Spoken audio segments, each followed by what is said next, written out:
France का दारुल हुकूमत Paris में फाइनेंशियल एक्शन टास्क फोर्स का अहम इजलास शुरू हो गया है। पाकिस्तान के लिए इस इजलास की अहमियत इसलिए बहुत ज़्यादा है क्योंकि इस नशिस्त के दौरान पाकिस्तान की मनी लॉन्ड्रिंग और टेरर फाइनेंसिंग के शोबों में होने वाली अब तक की जितनी भी पेशरफ्त है उसका जायजा लिया जाएगा, जिसकी बुनियाद पर यह फैसला किया जाएगा कि आया पाकिस्तान को मजीद ग्रे लिस्ट में रखा जाए या नहीं। एशिया पैसिफिक ग्रुप APG ने अपनी हालिया रिपोर्ट में इस बात की तस्दीक कर दी है कि पाकिस्तान FATF की 27 सिफारिशात पूरी करने में मसरूफ़ अमल है और टेरर फाइनेंसिंग की रोकथाम के लिए 15 मामलात पर कानून साजी भी कर चुका है। अब सवाल यह है कि क्या पाकिस्तान ग्रे लिस्ट से निकल पाएगा, क्या पाकिस्तान के ग्रे लिस्ट से निकलने के इकदाम दुरुस्त समत में है या फिर नहीं। इस पर बात करेंगे। हमारे साथ मौजूद हैं माहिर मुआशियात आबिद सुलेहरी। आबिद साहब, बहुत बहुत शुक्रिया आपके वक्त के लिए। सबसे पहले आपसे ये जानना चाहेंगे कि FATF का इजलास जारी है, क्या पाकिस्तान के इकदाम आप किस तरह से देखते हैं? क्या पाकिस्तान जो कंप्लाइंस करनी है FATF के जो डिमांड्स हैं, जो शराइत उनके साथ, क्या पाकिस्तान मुतमईन कर पाएगा FATF को? देखिए, अगर तो मैं पिछले 2 सालों की जो प्रोग्रेस है जो पाकिस्तान की इकॉनमी को डॉक्यूमेंट करने के लिए की गई, तो FATF के लिए नहीं सिर्फ, बल्कि इसमें हमारा अपना फ़ायदा ये है कि इकॉनमी सारी हमने डॉक्यूमेंट करने की सिमत जो इक़दाम उठाए हैं, खा वो बेनामी अकाउंट्स या बेनामी जायदादें जो हैं उनके एक्ट में तरमीम हो, या फॉरेन एक्सचेंज रिजर्व जो थी करेंसी उसकी खरीदो फरोख्त में अमेंडमेंट्स की गई, या जो काफ़ी पुराने लॉस थे जिसमें कि सजाएं जो थी सिर्फ चंद माह तक थी या जुर्माने जो थे वो बहुत थोड़े थे, उनको इन्हांस करना। तो लेजिस्लेटिव लेवल पे, लीगल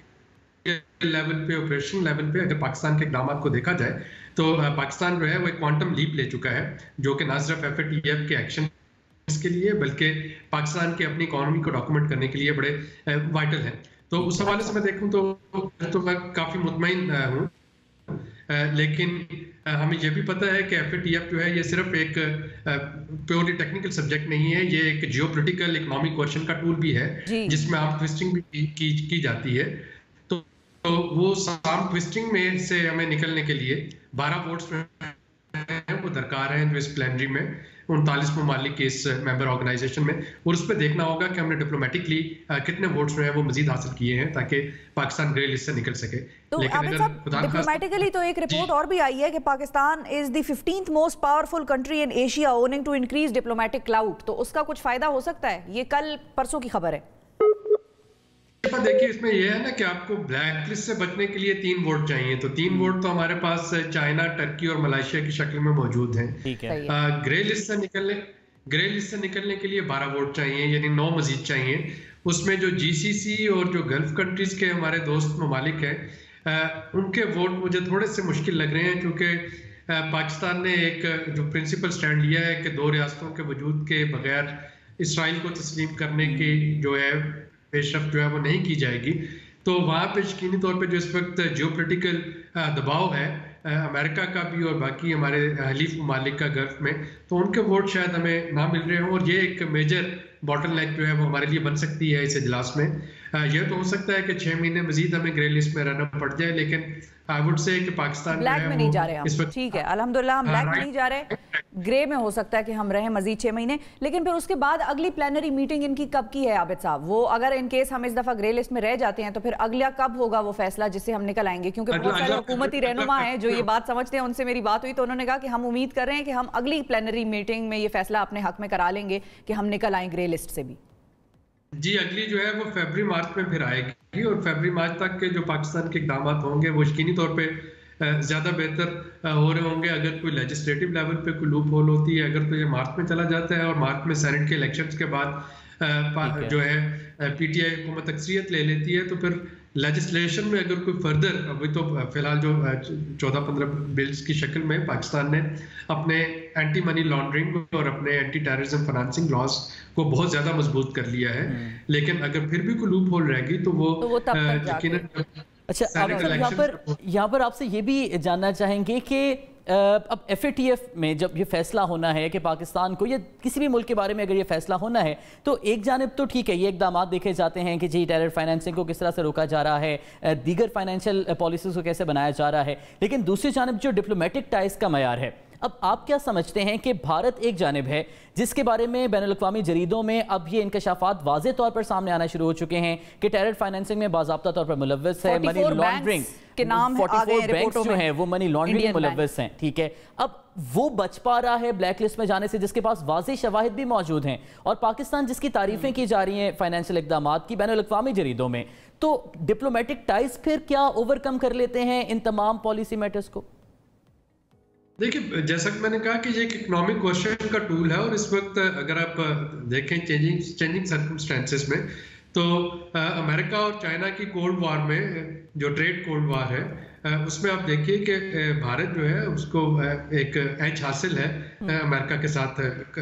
करीबी ताल्लुकात का, तजारती ताल्लुकात का भी और दफाई ताल्लुकात का भी। इंडो पैसिफिक पॉलिसी को अगर आप देखते हैं खित्ते की जो अमेरिका की है, तो सारी की सारी वो इंडिया सेंट्रिक है कि इंडिया को किस तरीके से आगे लेके आना है चाइना को काउंटर करने के लिए। तो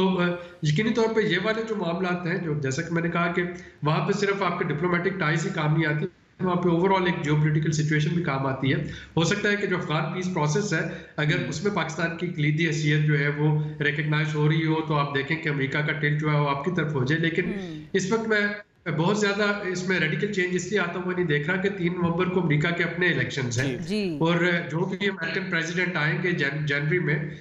वो डिसाइड कर रहे होंगे कि खित्ते की पॉलिसी कैसी होगी। तो मैं नहीं समझता कि सितंबर के इलेक्शन, ये वाली जो प्लान है अक्टूबर में, जबकि इलेक्शंस को सिर्फ 2 हफ्ते रह गए हैं अमेरिका में, वहां पे कोई अमेरिका के बड़ा फैसला हो सकता है। ठीक है, अच्छा ये बताइएगा आबिद साहब, ये भी बताइएगा कि मैं जब कल पढ़ रही थी तो मुझे ये पता चला कि एनहांस्ड ग्रुप लिस्ट में हम शामिल हैं एशिया पैसिफिक ग्रुप के। अब वो एनहांस्ड ग्रुप लिस्ट क्या होती है और उससे हमें निकलना क्यों जरूरी है? ये जो एनहांस्ड ग्रुप लिस्ट है एशिया पैसिफिक की, वो उसका मतलब है कि जो हमारे मामलात हैं उनकी मजीद स्क्रूटनी की जा रही होती है। ये एक म्यूचुअल वैल्यूएशन रिपोर्ट होती है। पाकिस्तान फाटफ का मेंबर तो नहीं है, पाकिस्तान उसकी एक झैली तंजीम है, एशिया पैसिफिक ग्रुप उसका मेंबर है, और वो एक रोटेशन के जरिए हर मेंबर जो है वो बारी बारी उसके जो फाइनेंशियल एक्शन, फाइनेंशियल पॉलिसीज, उनकी रिव्यू हो रहा होता है। और उस रिव्यू के नतीजे में जो रिकमेंडेशन आई हैं वो ये आई हैं कि पाकिस्तान ने जो अभी कुछ अर्सा पहले जो चेंजेस किए हैं अपने प्रोसीजर्स में, अपने लेजिस्लेटिव एक्शंस में, लीगल एक्शंस में, अब थोड़ा सा उस पर नज़र रखी जाए कि क्या वो उनको उस पर अमल दरामद भी करता है कि नहीं। यानी हमने लॉज तो बना लिया, उनको अमेंडमेंट भी कर ली, तो अब हमें ये साबित करना होगा अपने एक्शन से कि हमें वाकई उसमें संजीदा है और मुखलिस है। यहाँ पर ये भी बताइएगा कि अब पाकिस्तान बिलफर्ज जिस तरह से आप बता रहे हैं कि इंटरनेशनल पॉलिटिकल सिनेरियो भी ऐसा है, अमेरिकन प्रेसिडेंशियल इलेक्शंस भी अब आ रहे हैं 3 नवंबर को, तो इम्कान नहीं है क्योंकि बड़ा फैसला किया है जैसे FATF के इस इजलास में। तो अगर पाकिस्तान बिलफर्ज ग्रे लिस्ट में रहता है, और जैसा कि पाकिस्तान कानून साजी भी कर रहा है, टेरर फाइनेंसिंग को रोकने के हवाले से पाकिस्तान ने बड़े मुस्बत ठोस कवानीन भी बनाए हैं, मनी लॉन्ड्रिंग की रोकथाम के लिए भी बनाए हैं, तो क्या इस पॉजिटिव डेवलपमेंट की बेस पर ग्रे लिस्ट में रहते हुए भी क्या पाकिस्तान को कुछ रिलैक्सेशन मिल सकती है पर्क्स एंजॉय करने में? क्या किसी किस्म का रिलीफ मिल सकता है? देखिए, इसमें ऐसा तो फाटफ आप पे कोई पाबंदी नहीं लगा रहा। वो तो ये होता है कि एक तो पॉलिटिकली इमेज जो है वो डिस्टॉर्ट हो रहा होता है जब आप ग्रे लिस्ट या ब्लैक लिस्ट में होते हैं। ब्लैक लिस्ट में इस वक्त दुनिया के सिर्फ 2 ममालिक हैं, नॉर्थ कोरिया है और ईरान है। इसी तरीके से जो दूसरा इसका नुकसान होता है वो ये होता है कि जो फॉरेन डायरेक्ट इन्वेस्टमेंट आनी है वो थोड़ी कम हो जाती है। जो रिस्क फैक्टर्स हैं किसी भी कंट्री के बारे में वो इनहांस हो जाते हैं। जो क्रेडिट रेटिंग है वो इफेक्ट हो रही होती है। जो हमारी फाइनेंशियल ट्रांजैक्शंस हैं,